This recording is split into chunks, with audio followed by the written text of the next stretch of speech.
All right, so today we're going to be doing the Massachusetts 10-step air brake test. So before we get started, I just want to go over what compounding brakes means. So if you notice my vehicle here, this vehicle does not have a shifter on it. Okay, we only have a parking brake knob and we have the digital shifters here. So with this vehicle, whenever the parking brake is on, I am not allowed to depress my foot onto the service brake. If I have the parking brake on and I put my foot on the service brake at the same time, that is considered compounding brakes, and that is an automatic fail in the CDL test for Massachusetts. However, some vehicles do have the shifter, or some vehicles are equipped with air brake interlock systems that you must compound the brakes in order to change gears. If that is the case, you have to let your examiner know at the very beginning that this vehicle, in order to switch gears, you must have to apply your foot on the service brake while the parking brake is engaged. As long as you are letting them know this from the very beginning, that will be okay. However, if you do not know this and you are compounding your brakes with them, that they will consider that an automatic fail. So make sure you do let them know, hey, this bus has an interlock system, or I must compound the brakes in order to change gears. So for example, this one, like I said, once again, it does not have it. So in order for me to change my gears, every single time, I must release the parking brake first and then put my foot on the service brake in order to switch into gear from drive or reverse or whatever it may be. And then I can reapply the parking brake and then take my foot off to avoid compounding brakes. So you might see me do that at certain times, and I'll mention it again. All right, so besides that, getting that out of the way, the first step with the air brakes test is chocking your wheels. So the first thing I'm going to do is go outside and chock my wheels. Always exit the bus using 3 points of contact. The key always goes with you. It stays with you in your hand, and you close the door behind you at all times.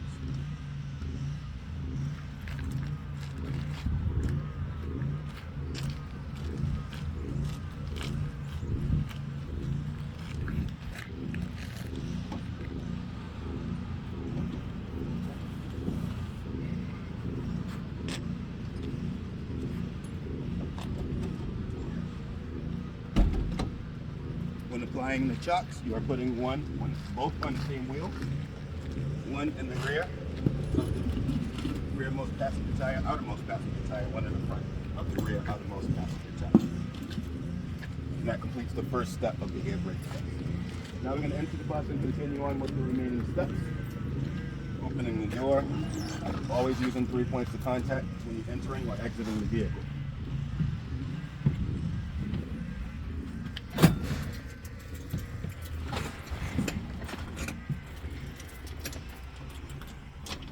All right, I'm coming in, closing the door behind me, and I always use my seat belt when a bus has the potential to be turned on or moved, and just for safety features and just out of habit. So, all right, so seat belt is on, and now my next step is going to be my governor cut in test, and then I'm going to go into my governor cut out test. So I'm going to start the bus up, and I'm going to release the parking brake first to avoid compounding brakes, and then fan the service brake down to 100 psi so I can begin my governor cut in test. Okay, so the needle has gotten to about 100 psi, and at this point I'm simply telling the examiner I'm waiting for the needle to begin rising unassisted. Once it starts rising unassisted like it's doing now, my governor cut in is working correctly. Now I'm going to go into the governor cut out. I'm going to just continue watching that same needle rise all the way until it reaches between 120 and 140 psi. Once it reaches there, between that range, I should hear an air release sound, and I will see the needle stop rising, and I will tell the examiner what number that was.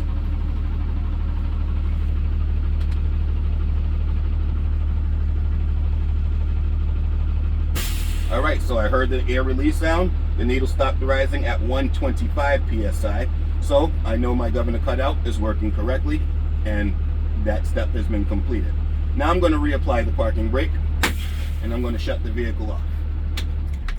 My next step is going to be my static air pressure leakage rate test. So at this point, I'm going to turn my key back into the on position, and I'm going to release my parking brake first.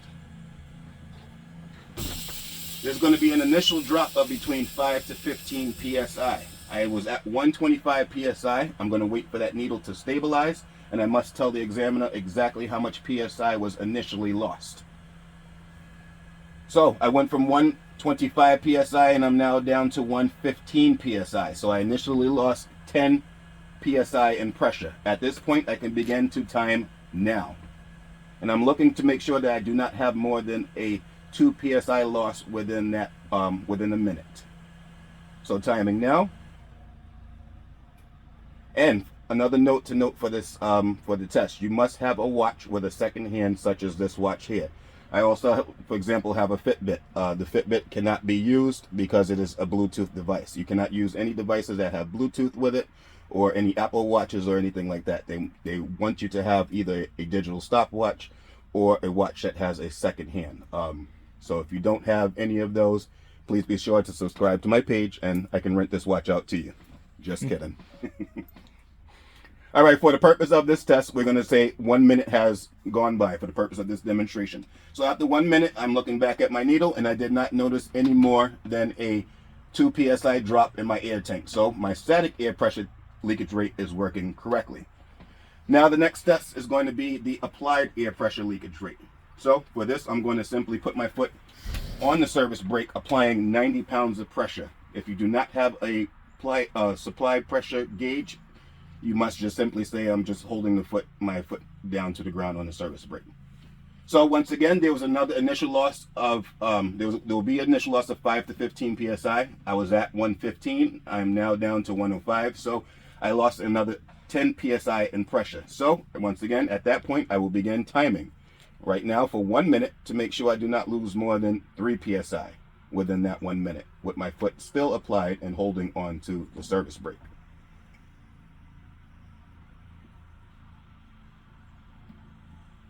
Okay, once again, just for the purpose of this demonstration here, we're going to say 1 minute has gone by. When it is the test, you do have to actually wait the full minute for each of them. So 1 minute has gone by. I did not notice more than a 3 psi loss in my air tank. So my applied air pressure leakage rate test is working correctly. Now I'm going to continue to fan my service brakes down to on or around 55 psi. At that point, my low air pressure warning system and light should sound on the dash, letting me know that I have low air pressure in my tanks. Okay, so the light came on, the needle is starting to stabilize, and it stopped at 60 psi. So that is my low air pressure warning system came on or before 55 psi, so that is working correctly. So now what I'm simply going to do is just check my spring brake test. I'm going to continue to fan my service brakes down to 20 to 45 psi. Once I reach between 20 and 45 psi, my parking brake knob should pop out, letting me know that my spring brakes are working correctly.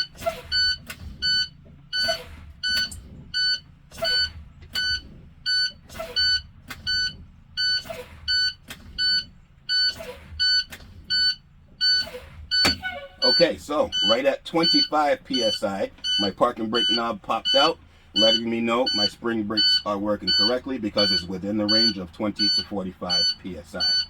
So at this point now, I'm going to do my air pressure build-up rate test next. For this, I'm going to start the engine, and I'm going to assist. I'm going to press on the accelerator, assisting air into the air tanks. And I'm going to wait until I reach 85 psi on my air tank. Once I'm at 85 psi on my air tank, I'm going to take my foot off of the accelerator and begin timing for 45 seconds.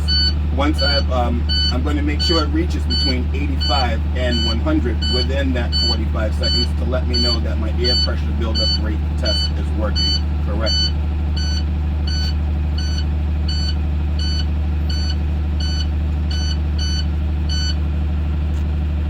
So I'm waiting for the needle to get to 85, which is right before 90. Okay, so right here I'm at 85. I'm timing now. 1, 2, 3, 4, 5, 6, 7, 8, 9, 10, 11, 12, 13, 14, 15, 16, 17 seconds it took to reach from 85 psi to 100. So my air pressure buildup rate test is working correctly. Now I'm just going to assist it back till we have a fully charged tank, which is the governor cutout, to prepare for my last 2 steps. Alright, we're at a fully charged tank. Now I can shut the bus off and go remove my chocks to do my last 2 steps, which is the parking brake test and the service brake test. So, shutting the bus off, taking the key with me, exiting the vehicle using 3 points of contact, and closing the door behind me. Go ahead and remove my chocks from the wheel.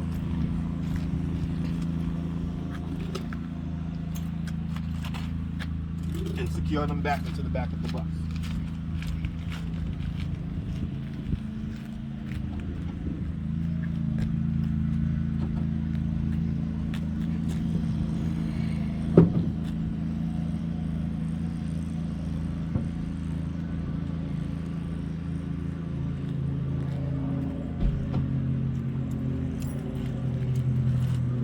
Now I'm going to come back into the bus.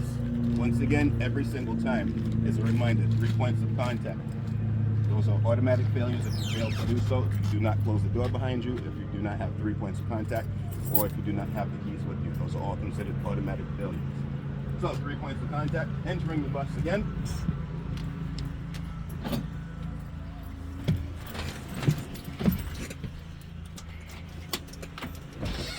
Seatbelt back on. Door is closed, and now I'm going to begin my parking brake test. So, starting the vehicle back up. Once again, compounding brakes comes into play right here. We have to have a fully charged tank as well to do the parking brake test. So, once again, I do not have a shifter on this bus, so in order for me to get to the low gear for the parking brake test, I have to put my foot on the service brake to put it into low gear. However, since my parking brake is on right now, if I simply put my foot on the service brake and drop it to low, I have compounded brakes, and that would be an automatic fail. So to avoid that, I am simply pushing the parking brake in first to release it, now putting my foot on the service brake, dropping it to low, and then reapplying the parking brake and removing my foot. Doing that has caused me to lose about 20 psi in pressure, because 10 psi from the parking brake and 10 psi from the service brake. So in order to do this test, you must have a fully charged tank. So at this point, you're going to simply just wait until it reaches back to a fully charged tank. I cannot assist it at this point because the parking brake is engaged. If I was to assist it, it would be putting pressure against that. So I have to wait till the tanks are fully charged first.